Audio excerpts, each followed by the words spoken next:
This demo we're showcasing is the Apple Vision Pro working with the Raspberry Pi and the robotic arm.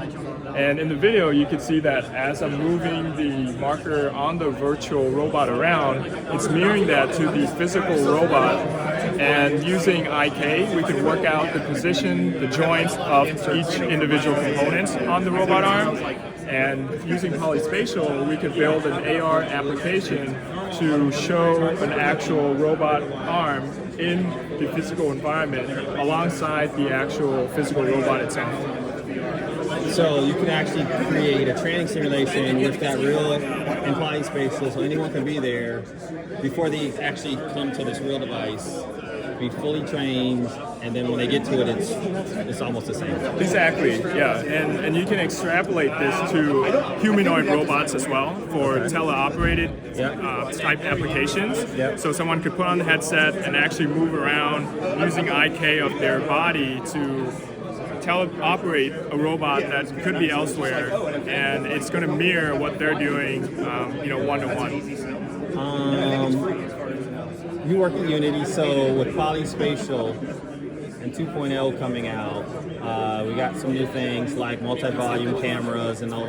Like, are you involved with the Polyspatial team, or what are you most excited about with Apple Vision Pro and Polyspatial since you're at Unity? Yeah, so I'm not on the development team for Polyspatial, but I do work with that team to build demos like this. Okay. And I'm super excited about what Apple is going to be doing in terms of the visual fidelity, in terms of making it more accessible for developers to build applications. And Unity as a platform, we're very agnostic, so meaning that applications that you build can take them everywhere. Can take you just change the platform. Right, exactly. Yeah, in terms of the plane tracking, occlusion tracking, AR foundation underlying, and we're actually releasing a new MR template so that to make it faster uptime, so you focus more on your your program or your app versus multi-platform in terms of reducing the time that it needs to port to a different platform.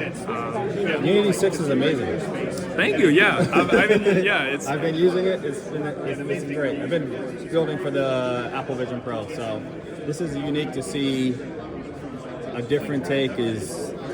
Can you explain how you integrated the Raspberry Pi to work with the robotic arm? Yeah, of course. Yeah, so with the Raspberry Pi, we are running ROS 2.0. Okay. And the robot arm is connected to the Raspberry Pi via Ethernet. Gotcha. And then the Ethernet on the Raspberry Pi is connected to the router. Yep. So they're all networked together.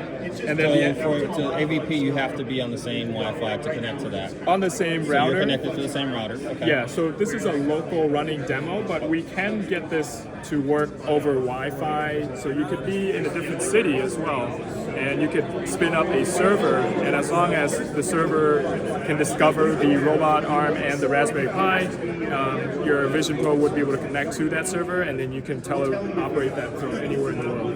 Very interesting.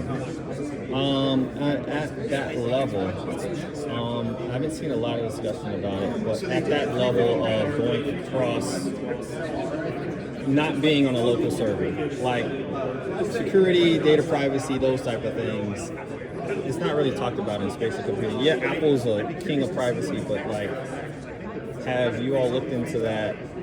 We're here in Atlanta. My robot's at an Amazon warehouse, and are there tools, or that's pretty much on the companies? Does Unity work with companies to help make sure that security and data stuff would be locked down? Yeah, so in terms of data security, we are working with our enterprise customers. Yep. So we have virtual private cloud. Yeah. Later, as it will be supported for AWS and Azure. So we are working towards SOC compliance, so that it is the direction that we're going in terms of supporting our industry and enterprise customers. Because I know that there's a specific need, for data security. Right now, Unity Cloud is secure. We're actually running on Azure on the back end, but we will be working towards making sure that you do have access to your own virtual private cloud if you need to be sending data back and forth. Awesome.